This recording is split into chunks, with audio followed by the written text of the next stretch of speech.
BEd जो पिला कर 2023-25 बैचर से समस्ते आसीन आउ बीएड सर्टिफिकेट आम नहीं पाइबार सब पेमेंट क्लियर कलापर एजेंट हूँ प्रत्यावन हेना तो से पेमेंट माने डेट पर डेट हेन्ता 15टा डेट देथिला न तो जार फल कि आम पुलिस स्टेशन के आसतीन तो यूनिवर्सिटी पढ़ीथुनु ये कंडाबांजीर सेटा Andhra college Andhra university under में आसी कॉलेज ट्रिनिटी कॉलेज बहुत कॉलेज अच्छे हेन्ता मिसिक पाखापाखि बर्तमान तो 55टा स्टूडेंट अच्छे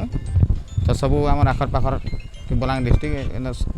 अलग कलाहांडी मैंने मिसी मुसाक समस्ते आसुँ जो सेमिस्टर एग्जाम देवार पड़ूला से जोथुनु सब करूँ से सब ठीक हिसाब होता पेमेंटा खाली जेहेतु क्लियर नहीं करवार तो आम बर्तमान पाई नहीं पार्बार तो से इनके आसीचुँ बर्तमान भी डिसीजन नहीं होबार सर्टिफिकेट लगे बर्तमान एसआई सार मैंने अच्छन से मैंने कहन कि जेनटा फाइनाल कर पठावा बोली कहन आउ क्या होता जदि नहीं देवार बोले क्या करेंगे आम रियल बाहरी कर तो जून जुलाई बाहर आम गला वर्ष 2025 रु बर्तमान गोटे वर्ष पाखापाखि हो आसलान एजें वैकेंसी बहुत बाहर अच्छे तो जार फल कि आम आईन द्वारा तेणु आउ बोले बर्तमान किसी गोटे समाधान करेंगे नहीं करवार किसी तो बर्तमान आम अटकीचु काଣା कहूँ देखुँ।